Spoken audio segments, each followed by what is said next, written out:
everybody. This is Patty the Leather Lady. Once again, we're talking about saddles today, a Western saddle. That is how to know when to replace the fleece on your saddle, or we call it a shearling also. And some tips and tricks and things to know. So I get a lot of people coming in that want to replace their fleece when it really doesn't need to be replaced. However, some of them that come in and they're pretty bad. So today we're going to find out what is, and then also some other tips. So let's get started. So as you can see, I have this Western saddle that I flipped over. It's on its back. Never, ever, ever, when you are putting your saddles away, never place them on their horn such as this. That's just a tip for saddles. This is going to break down your skirting in the front. So not a good thing to do. As you can see, somebody's definitely done that with the back side of this, and then it is all crinkled. Okay, so that's just one tip for the ones that are starting out in saddles, saddlery, and that kind of a thing. You know, some young people like to watch these videos. So not a good thing. Can this be repaired? Possibly, but we could also put a stiffener in to hold it. But that would be something for your leathersmith to do, your saddlery to do. First thing I would do, this is an old saddle. I wanted to see if there's any holes in it or anything like that. You can see that the saddle strings have gone through the tree on this one. A lot of the times they do that. You are going to sometimes see holes and things around that. Does it bother it? As long as it's not pressing on the horse, you don't have to. I'm going to show you a trick about that because I'll zoom in on this in a second. But the first things first. So what I would do is take a sheepskin brush. I sell these on my website.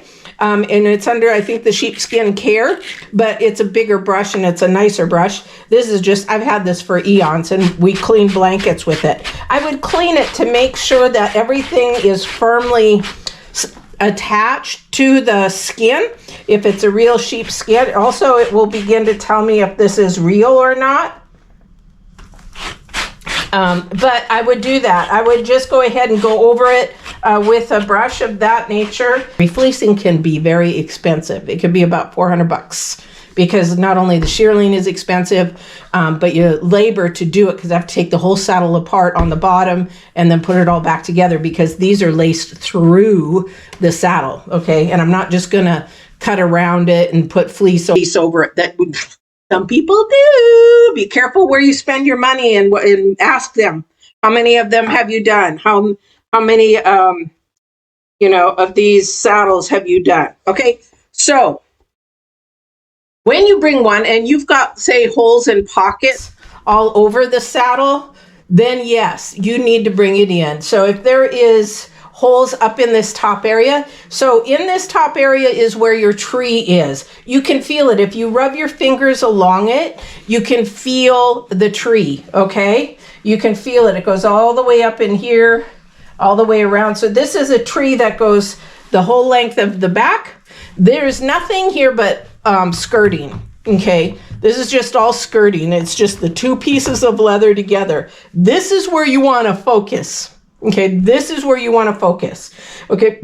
Because if there's holes in that tree area, then yes, you need to have your fleece replaced, okay? If it's some little bit of holes on this area, say a mouse chewed some or whatever, as long as it's not in the tree area, you're good to go. This is more aesthetics looking. It does touch the horse a little bit, especially around the rigging plate. This is called a rigging plate. This is where, it can also be a pressure point because when you're cinching that saddle down, it pushes on that. So I'd want to make sure I've got a good coverage of sheepskin there. Okay, so it's a very easy answer. If it's not, holes are not on or thinning on the tree part, you're still good to go. All right. The other thing on these is I'm going to check and see. Yeah. Sadly. So when it comes to shearlings on the underside of your saddle, it has become so in the recent, how do I put this? In this day and age, They can make shearling to look so real, and it's not, okay? Same with leathers. When we go to look, sometimes you really don't even know yourself if it's leather until you really get a handle on it or get to the manufacturing and find out. Especially when you're doing cars and airplane seats and all that kind of stuff. Same with shearling. You don't know until you really examine it. This one is fake shearling, okay? Feels really, really good. However, I'm going to try to close up on this, but I seriously doubt I think I can. But if you look underneath here, there is material on the underside, all just material. And it's stitched in right, but that tells me that it is fake. So one thing you want to ask your person that is going to be refleecing, are they going to refleece with real shearling or are they going to use fake? Here's the thing. If you're going to spend a huge amount of money, I'm sorry, but $400, and this is 2024, whenever you're watching this, maybe somebody's watching it in 2050 or 2060, you know, it's in this day and age, $400 is a lot. So that's a lot of money. I would want real fleece. And the other thing is that it holds up a lot longer. It whisks away the sweat from the horse. This is then synthetic. So it's not going to whisk away sweat as much as real shearling is going to.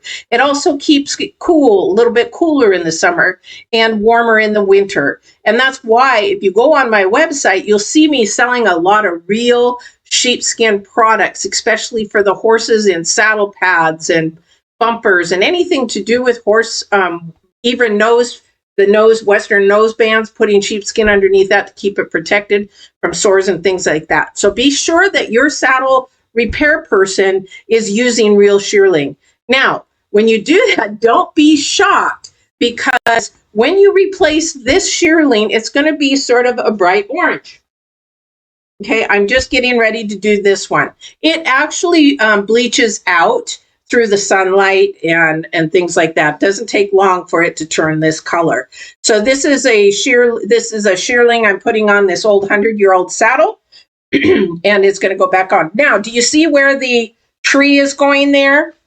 See, this is the exact thing. If I'm going to put this there, that is where the tree is going. This is the part where you're really, really wanting to watch to make sure that there's no missing shearling there. All right. Somebody's going to ask me, can I wash it? Hand wash it with gentle soap. The nicest thing that you could do to your shearling is try to keep it clean. Best way is to brush out the dirt after your rides, especially if you've been riding in mud, that kind of a thing. Keep it up. It is skin underneath, so it's going to start to dry and get crack. I can't talk today. Just can't talk. The best, try using baby shampoo. Yes, baby shampoo. It's most gentle. Think about it with your baby. When you touch your baby's hair, it's all nice and soft and things like that. It's very, very gentle on the skin as well. Doesn't make teary eyes, and their saddle doesn't need to cry. But I don't know, when you get somebody this big on it, it might. Sorry, I'm in a mood. I was going to share with you one thing. So if you get a saddle back, so you've got your stitching line here, right? And look at here. I'm going to pull this in just a little bit closer. Hopefully I can get this in here. Sorry about that, guys. And what you can do, and I do this a lot when I'm around the stitching, okay, is take a box knife or some sharp knife. I like use box knives a lot for sheepskin. And because it's tight, it's just basically they put this in there and it's pulled it through and it's pulling the sheepskin through to the other side. You can actually take a little knife and go ahead and just cut a little bit, just not a lot, not very deep, and then you can fluff it up. And see, then it brings it up. So if you got a saddle like that, this is a tip that not a lot of people talk about or even know. But then you can actually hide that saddle string a little bit more, and that brings up the fleece around it a little bit more.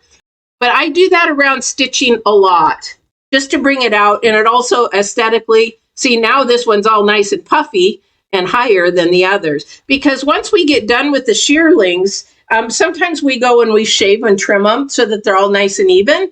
We trim the edges and that kind of a thing. So that's a helpful hint. Check your saddle. See if you need to do a little bit of adjusting. And just be sure, don't go deep. You're just cutting those top hairs a little bit and pulling them up and fluffing them up. All right? Hopefully this was helpful. Don't forget to go to theleatherladyllc.com. Take care and have a blessed day.